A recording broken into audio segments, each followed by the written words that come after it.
Let's now go to Pia Bonalo. She's at Musa Generis Concepts in Bacoor, Cavite. Good morning, Pia.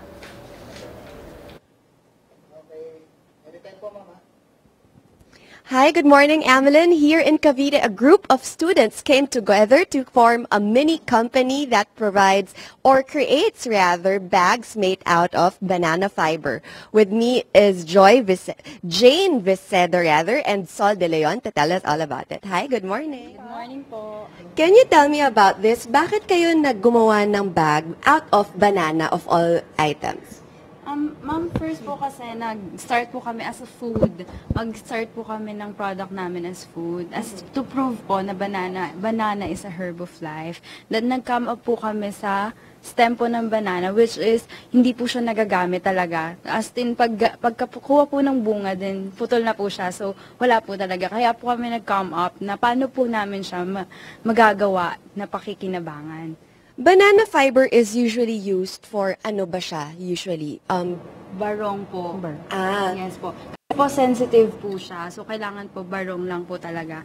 So, ang ginawa po namin is, ginawa po namin siyang mas matibay, durable po na pwedeng gawing bag. Naglagay po kami ng polyester thread through fiber. So, pwede niya pong dalhin yung mabibigat na bagay. Oh, so that's why it's very durable. Yes. Can you walk us through the production process? Paano ba ang paggawa ng ganito klaseng bag? Yes, ma'am.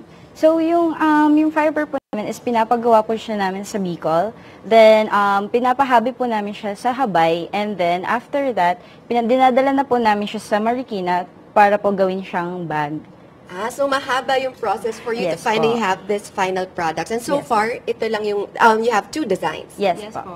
And then one very interesting thing about it is that meron kayong parang detachable pockets. Yes, Can you ma'am. tell me about that concept naman?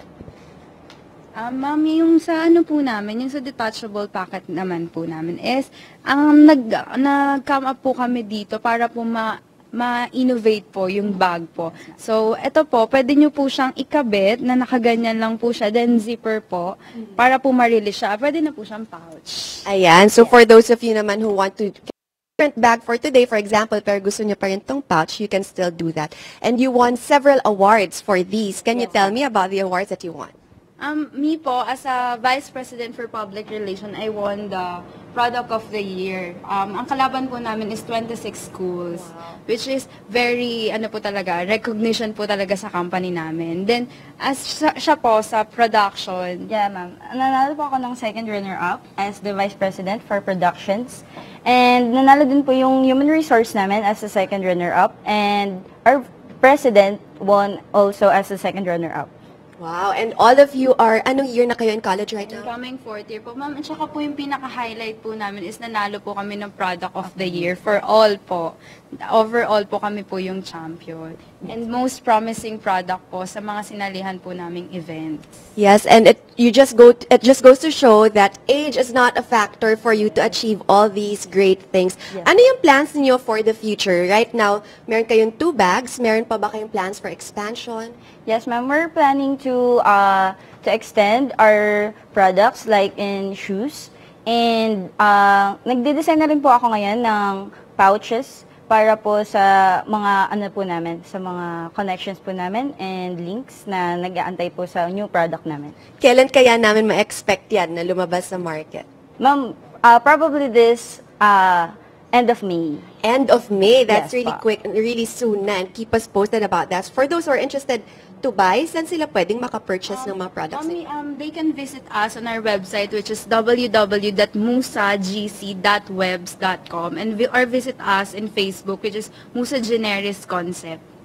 Yan. And ito po, ma'am, yung contact number namin. Here po yung sa tarpaulin po. You can contact us here if you want to buy our products. Okay, thank you very much for sharing it with us this morning. Thank you po. There you have it, Jeng Amelin, Jane Vicedo, and Sol De Leon telling us about their banana fiber bags. Jeng Amelin?